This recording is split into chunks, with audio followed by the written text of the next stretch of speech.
নাহমুদুহু ওয়া নুসাল্লি আলা রাসূলিহিল কারীম আম্মা বা'দ বিসমিল্লাহির রহমানির রহিম। আজকে জাতীয় সাংবাদিক সংস্থা মিলন মেলার সম্মানিত সভাপতি ও প্রধান অতিথি ও অতিথিবৃন্দ, প্রত্যেক উপজেলা এবং জেলা বিভাগ থেকে আগত মিডিয়াবৃন্দ, আসসালামু আলাইকুম ওয়া রাহমাতুল্লাহি ওয়া বারাকাতুহু। আসলে আমরা যারা সাংবাদিকতা করি, আমরা দেখি আমরা সত্য কিছু কিছু লোক সত্য কথাটা আমরা প্রকাশ করি না।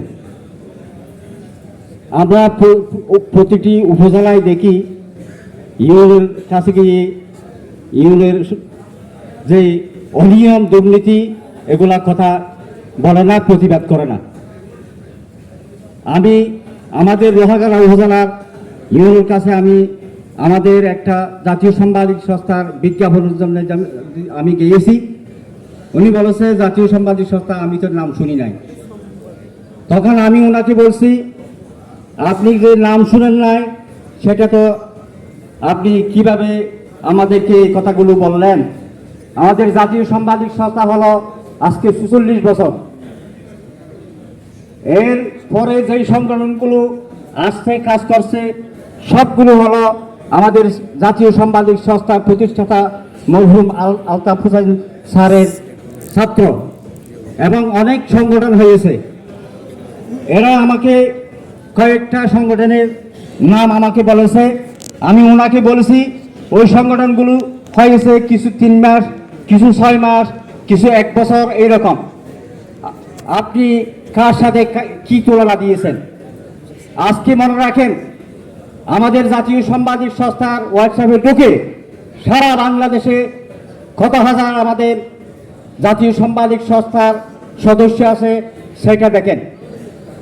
ওনাকে বলার পর উনি ঢুকে দেখে আমাদেরকে ধন্যবাদ জানিয়ে আমাদেরকে বলেছে, আমি জাতীয় সাংবাদিক সংস্থা সম্পর্কে আমি অবহিত ছিলাম না, আজকে আমি সজাগ হয়েছি।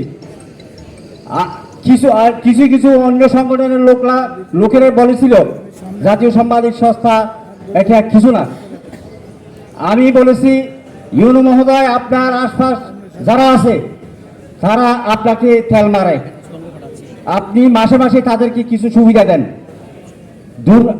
আমি এই উদ্দেশ্যে তাদেরকে বলেছি, তোমরা যদি কলম সৈনিক হয় সত্যিকারে, তাহলে এই উপজেলার মধ্যে যে দুর্নীতি হচ্ছে সেই দুর্নীতির বিরুদ্ধে কোনোদিন নিউজ পাই নাই। আমি সকল সাংবাদিকদেরকে আমি আহ্বান করব,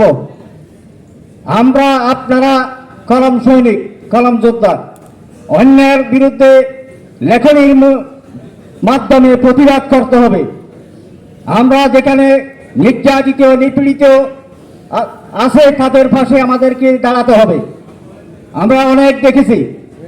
আমি মাহফুজ, আমি চট্টগ্রাম ডিসির সাথেও আমি দুর্নীতির কথা আমি বলেছি, সাতকানিয়া উপজেলার বিরুদ্ধে এবং লোহাগাড়া ইউনিয়নের বিরুদ্ধে। এরপরে 1 মাসের মধ্যে তাদেরকে বদলি করেছে, এবং বান্দরবান জেলা বর্তমান যে ডিসি আছে তার সাথেও আমি মত বিনিময় করেছি। আমি আমার বুকে সাহস নিয়ে আমি যত উপরের লেভেলের লোক হোক না কেন, প্রশাসন হোক না কেন, আমি কথা বলার জন্য আমি আপনার চেষ্টা চালাই। আপনাদের থেকে সাহস করে কথা বলতে হবে, অন্যের বিরুদ্ধে কথা বলতে হবে, নির্যাতনের বিরুদ্ধে কথা বলতে হবে। আর আমি জাতীয় সাংবাদিক সংস্থার কেন্দ্রীয় নির্বাহী পরিষদের আমি অবহিত করছি, সকল সাংবাদিকদেরকে কিছু বেতন ভাতা করার জন্য সরকারিভাবে আমি অনুরোধ জানাচ্ছি, এবং আমাদের চট্টগ্রাম দক্ষিণ জেলার পক্ষ থেকে আপনাদেরকে ধন্যবাদ জানিয়ে আমার সংক্ষিপ্ত বক্তব্য শেষ করছি। আসসালামু আলাইকুম ওয়া রাহমাতুল্লাহি ওয়া বারাকাতুহু।